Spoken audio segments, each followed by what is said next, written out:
Okay, so I'm going to go over control grouping, units, and buildings.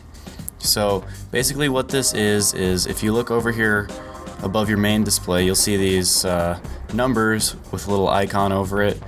These refer to keys on your keyboard, keys 1 through 0.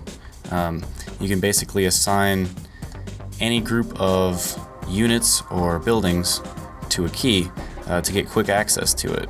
So first what I'm going to do is select a barracks. I'm going to hold down shift so I can select both of those guys.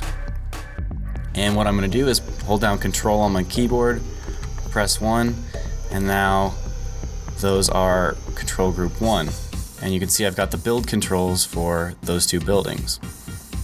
And what's really nice is if I'm looking down over here and I've got units selected, I could just hit 1 and it will go to this screen, and I've got my hotkeys set up to the grid, so I could just queue up some Marines without even looking. So that's a really, really handy feature. For control group 2, I'm going to select my advanced buildings and control 2, and now they're assigned to control group 2. I press 2 anytime I want to bring those up, and I double click 2 anytime I want to bring them into view. Now when you've got two types of buildings selected like this, you could just press tab to cycle between them. So if I want to build, siege tanks, I have the factories highlighted, and then I just queue in some siege tanks or Hellions.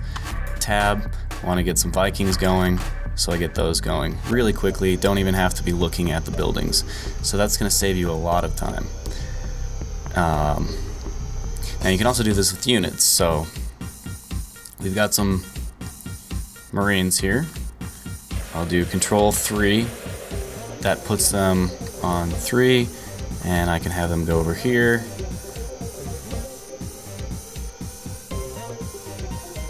And so these two guys just got built after I already made the control group. Say I want to add them to the group. I hold down shift and press 3, and now they're added to the group. And so for 3, I usually would want to put my main army, like something where I'm just going to send it in and everyone's just going to do as much damage as they can. Not too worried about microing them.